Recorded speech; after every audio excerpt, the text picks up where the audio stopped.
La septième planète fut donc la Terre.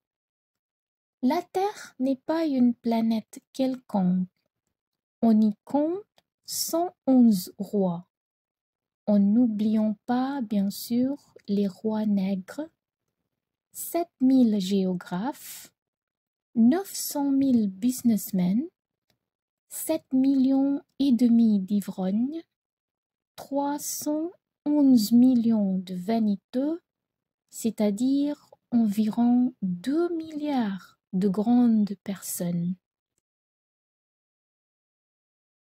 Pour vous donner une idée des dimensions de la Terre, je vous dirais qu'avant l'invention de l'électricité, on y devait entretenir sur l'ensemble des 6 continents une véritable armée de 462 511 allumeurs de réverbères. Vu d'un peu loin, ça faisait un effet splendide. Les mouvements de cette armée étaient réglés comme ceux d'un ballet d'opéra. D'abord venait le tour des allumeurs de réverbères de Nouvelle-Zélande et d'Australie. Puis ceux-ci, ayant allumé leurs lampions, s'en allaient dormir.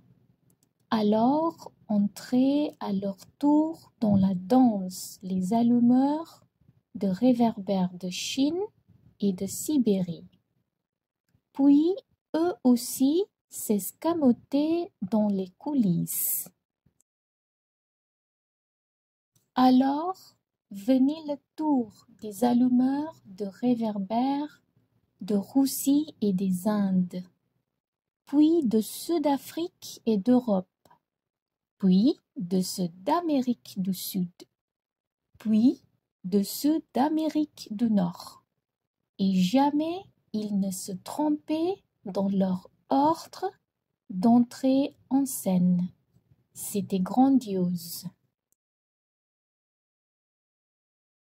Seul l'allumeur de l'unique réverbère du pôle Nord et son confrère de l'unique réverbère du pôle Sud menaient des vies d'oisiveté et de nonchalance. Ils travaillaient 2 fois par an.